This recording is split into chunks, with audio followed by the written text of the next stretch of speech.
Cantonment బోర్డులో ప్రజాస్వామ్యబద్ధంగా ఎన్నికలు నిర్వహించకుండా నామినేటెడ్ సభ్యులతో పాలన సాగించాలని నిరసిస్తూ కంటోన్మెంట్ ఎమ్మెల్యే గణేష్ బుధవారం బోర్డు సమావేశం బహిష్కరించారు. నామినేటెడ్ సభ్యురాలి ప్రమాణ స్వీకార కార్యక్రమం సందర్భంగా ఆయన ఈ కఠిన నిర్ణయం తీసుకున్నారు. కంటోన్మెంట్ ప్రాంతాన్ని జీహెచ్ఎంసీలో విలీనం చేయాలని డిమాండ్ చేస్తూ ఇటీవల తాము 8 రోజుల పాటు చేపట్టిన రిలే నిరాహార దీక్షకు ప్రజల నుంచి అపూర్వ స్పందన లభించిందని ఎమ్మెల్యే తెలిపారు. నియోజకవర్గంలోని మేధావులు, కవులు, కళాకారులు మరియు కాలనీవాసులతో చర్చించి త్వరలోనే ఒక జాయింట్ యాక్షన్ కమిటీ ఏర్పాటు చేస్తామని వెల్లడించారు. భవిష్యత్తులో ఉద్యమాన్ని మరింత ఉధృతం చేస్తామన్నారు. గత 6 ఏళ్లుగా ఎన్నికలు నిర్వహించకుండా కేంద్ర ప్రభుత్వం కంటోన్మెంట్ ప్రజల ప్రాథమిక హక్కైన ఓటు హక్కును కాలు రాస్తోందని మండిపడ్డారు. నామినేటెడ్ వ్యవస్థతో రాచరిక పాలన నడుపుతున్నారని విమర్శించారు. బోర్డు కార్యాలయంలో బ్రిగేడియర్ రాజీవ్ గారిని కలిసి కంటోన్మెంట్ విలీనంపై ప్రజల ఆకాంక్షను కేంద్ర ప్రభుత్వం మరియు రక్షణ శాఖ దృష్టికి తీసుకెళ్లాలని కోరుతూ వినతి పత్రం అందజేశారు. తక్షణమే కంటోన్మెంట్ ను రాష్ట్ర మున్సిపల్ కార్పొరేషన్లో విలీనం చేయాలని, ప్రజల పక్షాన పోరాటం ఆగదని ఆయన స్పష్టం చేశారు.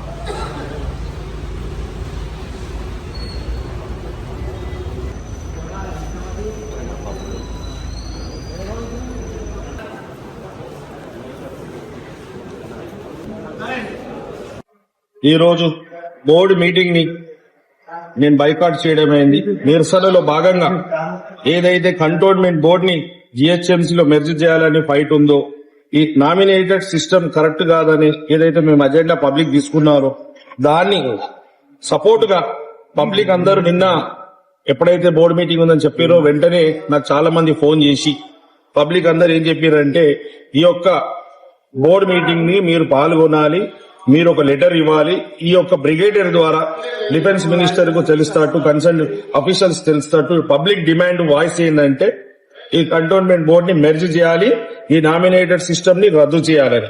దాని భాగంగానే వారికి ఇప్పుడు బోర్డు మీటింగ్ స్టార్ట్ కాగానే ఫస్ట్ ఎజెండా ఇదే ఉండే కాబట్టి వేరియడ్ బోర్డు మీద దాని మీద బ్రిగేడియర్ గారికి నేను లెటర్ అప్పచెప్పడం జరిగింది. లెటర్ ఇచ్చేసి బైకాట్ చేసి వస్తున్నాను.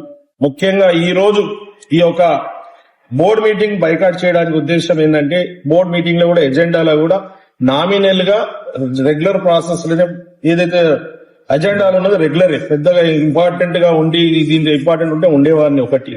రెండో విషయానికి వస్తే ఈ యొక్క సిస్టమే కరెక్ట్ కాదు, ఎలక్షన్ కావాలి. 2015 ఎలక్షన్ అయితే 2020లో కావాలి. 1 year ఎక్స్టెండ్ చేసినా 2021 లో ఎలక్షన్ రావాల్సింది 2026 అయినా వస్తలేదు. 27 దాకా కూడా వాళ్ళు పెట్టారు అన్న విధంగా వాళ్ళు గెజిట్ ఇచ్చారు. కాబట్టి ఈ సిస్టమ్ కరెక్ట్ కాదు. భారతదేశంలో మనకు రాజ్యాంగం, ప్రజాస్వామ్యము ప్రతి వ్యక్తికి ఓటు హక్కు ఇచ్చింది. అలాంటి ఓటు హక్కు ఇక్కడ కంటోన్మెంట్ బోర్డుల వినియోగించకుండా వాళ్ళ హక్కులని కాలరాస్తుంది బీజేపీ పార్టీ ప్రభుత్వం. కేంద్రంలో ఉన్న బీజేపీ ప్రభుత్వం. ఏమైనా దేశంలో ఎమర్జెన్సీ నడుస్తుందా? ఇన్ని సంవత్సరాల్లో వాళ్ళు మెర్జ్ కమిటీ వేసి మళ్ళీ మెర్జ్ గురించి ఏం ప్రాసెస్ లేదు, ఎక్కడుంది అక్కడే ఇంకోటి ఉంది, దాని మీద చర్చ లేదు, దాని మీద ఏమైందని కూడా ఇప్పటికీ పబ్లిక్ తెలియదు. ఈ విధంగా ఇది కరెక్ట్ కాదు. కాబట్టి ఎలక్షన్ సిస్టమ్ చాలా అవసరం, లోకల్ బాడీ ఎలక్షన్ చాలా అవసరం. ప్రజలు వాళ్ళ ఓటు హక్కు వినియోగించుకొని వారికి నచ్చిన వాళ్ళకి వారి గొంతుకగా అవకాశం ఇస్తారు. వాళ్ళ హక్కులు కాలరాసి వీళ్ళకి ఏం పెత్తనం, బీజేపీ కేంద్ర ప్రభుత్వానికి ఏది పెత్తనము ఏదైతే ఉందో వాళ్ళకు రాజ్యాంగం కల్పించిన హక్కులన్నీ వీళ్ళు కాలరాసి మీరు ఎలక్షన్ పెట్టండి. ఇప్పుడు ఎవరైతే ఇది ఒక రాజుల పాలన లేక అయిపోయింది. మాకు ప్రజాపాలన కావాలని ప్రజలంటే ఇది రాజుల పాలన లేక ప్రతిసారి ఒక రాజపత్రం రిలీజ్ అయ్యి ఈ పేరు ఆ పేరు మీరే చూసిరు. ఈయన ఈ రోజు సెలక్షన్ అయితే ఈ రోజు నుంచి కంటిన్యూషన్ అయితే ఒక 1 నెల రోజుల ముందే వాళ్ళు గెజిట్ ఇచ్చింది. పోయిన నెల అంత అర్జెంట్ వచ్చేసి మళ్ళీ 3 రోజులనే పేరు డిక్లేర్ చేస్తారు. వాళ్ళకు ఈ వ్యవస్థని కంటిన్యూ చేయడానికి ఉన్న ప్రేమ, పేర్ల మీద ఉన్న ప్రేమ, ప్రజల సమస్యల మీద, ప్రజా అవసరం మీద బీజేపీకి ఏమాత్రం ఇంట్రెస్ట్ లేదు. కాబట్టి పబ్లిక్ ఇంట్రెస్ట్ ఈ రోజు బైకాట్ చేయాలి. ఈ ఇన్ఫర్మేషన్ డిఫెన్స్ మినిస్టర్ దాకా వెళ్ళాలి. కాబట్టి వారి ద్వారా ఇచ్చినాము. ప్రజలకంతా మంచిదే. వారికి ఈ కంటోన్మెంట్ బోర్డు మెర్జర్ అయ్యే వారికి పోరాటం కొనసాగుతూనే ఉంటది. కంటోన్మెంట్ మెర్జర్ మూవ్మెంట్ కొనసాగుతుంది. అందులో భాగంగానే చాలా ప్రోగ్రామ్స్ కూడా చేస్తాం. ఏ విధంగా అయితే నేను ఆ దీక్షలో చెప్పిన నేను ఎన్ని స్టెప్స్ చేస్తామని, అందులో భాగంగా సంతకాల సేకరణ కావచ్చు, అందరినీ కాలనీ వాళ్ళని బస్తీ వాళ్ళు ఎక్కడ చేసి ఏమేమి చేయాలో చెప్పాం.